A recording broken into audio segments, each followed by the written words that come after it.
America की universities और research centres में पढ़ रहे और काम कर रहे भारतीयों के लिए आने वाला समय कई नए बदलाव लेकर आ सकता है। अमेरिकी सीनेटर टॉम कॉटन ने एक नया बिल पेश किया है जिसका नाम एजुकेशनल वीजा ट्रांसपेरेंसी एक्ट है। इस बिल का मुख्य मकसद उन विदेशी नागरिकों की कड़ी निगरानी करना है जो स्टूडेंट या फैकल्टी वीजा पर अमेरिका में मौजूद है। सरकार का मानना है कि नेशनल सिक्योरिटी को ध्यान में रखते हुए ये कदम उठाना जरूरी है ताकि संवेदनशील रिसर्च डेटा की चोरी रोकी जा सके। इस वीडियो में हम विस्तार से समझेंगे कि कैसे CEVIS डेटाबेस का दायरा बढ़ाया जा रहा है, OPT पर काम करने वाले छात्रों की टेक होम सैलरी पर क्या असर पड़ेगा और H1B वीजा की कैप से मिलने वाली छूटों को खत्म करने की क्या तैयारी चल रही है। हेलो एवरीवन, मैं हूं मोहिनी भदौरिया और आप देख रहे हैं NBT टेक एड। सबसे पहले बात करते हैं एजुकेशनल वीजा ट्रांसपेरेंसी एक्ट की।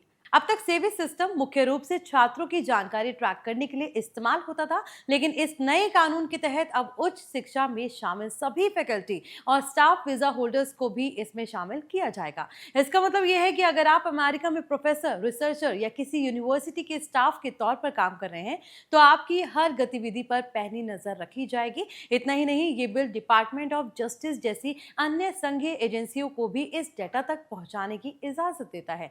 इसका सीधा असर भारतीय प्रोफेशनल्स पर पड़ेगा क्योंकि वो अमेरिकी शोध और एकेडमिक जगत का बड़ा हिस्सा है और अब उन्हें अपनी रिसर्च और प्रोफेशनल जानकारी को लेकर भी ज्यादा पारदर्शी और सावधान रहना होगा।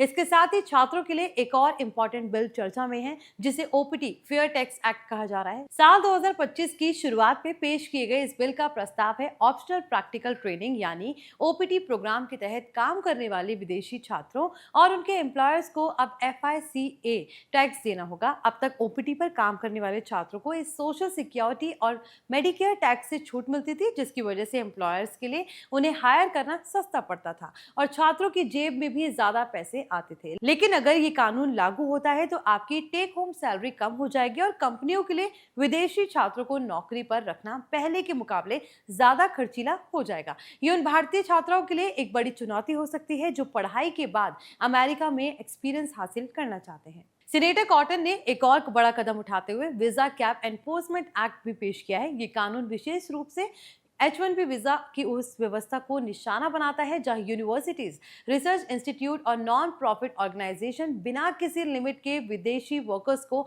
हायर कर सकते थे। इस बिल का लक्ष्य H1B वीजा कैप से मिलने वाली 4 प्रमुख छूटों को खत्म करना है। इसमें वो छूट भी शामिल है जो उन लोगों को मिलती थी जिनके पास किसी अमेरिकी संस्थान से मास्टर डिग्री या उससे उच्च डिग्री होती थी। भारतीय प्रोफेशनल्स के लिए ये खबर इसलिए चिंताजनक है क्योंकि बड़ी संख्या में भारतीय छात्र मास्टर डिग्री के बाद इसी छूट का फायदा उठाकर वर्क वीजा हासिल करते थे। अगर ये छूट खत्म होती है तो वर्क वीजा पाने की होड़ और भी कठिन हो जाएगी। भारतीय छात्रों और प्रोफेसरों को इन बदलती नीतियों के बीच अपनी कानूनी अधिकारों को समझना बहुत जरूरी है।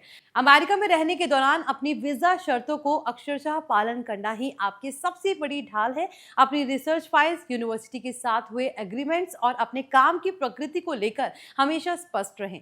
अगर आप किसी संवेदनशील लैब या रिसर्च प्रोजेक्ट्स का हिस्सा हैं तो पक्का करें कि आप किसी भी डेटा शेयरिंग पॉलिसी का उल्लंघन नहीं कर रहे हैं। इन नए कानूनों का एक बड़ा असर ये भी हो सकता है कि अब बैकग्राउंड चेक की प्रक्रिया भी लंबी होगी और कठिन हो जाएगी। इसलिए अपने डॉक्यूमेंट्स हमेशा अपडेट रखें और किसी भी संदिग्ध स्थिति में अपनी यूनिवर्सिटी के इमिग्रेशन सलाहकार से संपर्क करें। एक भारतीय नागरिक के तौर पर आपको ये समझना होगा कि ये नीतियां किसी एक देश के खिलाफ नहीं बल्कि एक व्यापक राष्ट्रीय सुरक्षा रणनीति का हिस्सा है। हालांकि इनकी वजह से भारतीय समुदाय को कुछ आर्थिक और प्रशासनिक कठिनाइयों का सामना करना पड़ सकता है। अपनी फाइनेंशियल प्लानिंग करते समय संभावित टैक्स कटौती को ध्यान में रखें और जॉब मार्केट में अपनी स्किल्स को इतना मजबूत बनाएं कि अतिरिक्त टैक्स के बावजूद कंपनियां आपको हायर करना चाहें। यह समय पैनिक करने का नहीं बल्कि सजग रहने का है। अमेरिका कानून की प्रक्रिया में किसी भी बिल को कानून बनने में समय लगता है, लेकिन इन प्रस्तावों का आना ही इस बात का संकेत है कि आने वाले समय में नियम और कड़े होने वाले हैं। अंत में ये याद रखें कि अमेरिका में आपके पास अपनी बात कहने और कानूनी मदद लेने का अधिकार है। अगर आपको लगता है कि आपकी निगरानी या प्रोफाइलिंग गलत तरीके से की जा रही है, तो आप कानूनी सलाह ले सकते हैं। अपनी यूनिवर्सिटी के साथ मजबूत संबंध बनाए रखें और हर बदलाव पर बारीकी नजर रखें। सही जानकारी और नियमों के प्रति सम्मान ही आपके इन चुनौतीपूर्ण बदलावों के बीच सुरक्षित रखेगा और आपके करियर को प्रभावित होने से बचाएगा। आई होप ये वीडियो आपके लिए इन्फॉर्मेटिव रहा हो। प्लीज इसे लाइक और शेयर जरूर करें और ऐसे ही अपडेट्स के लिए देखते रहिए एनबीटी टेक एड।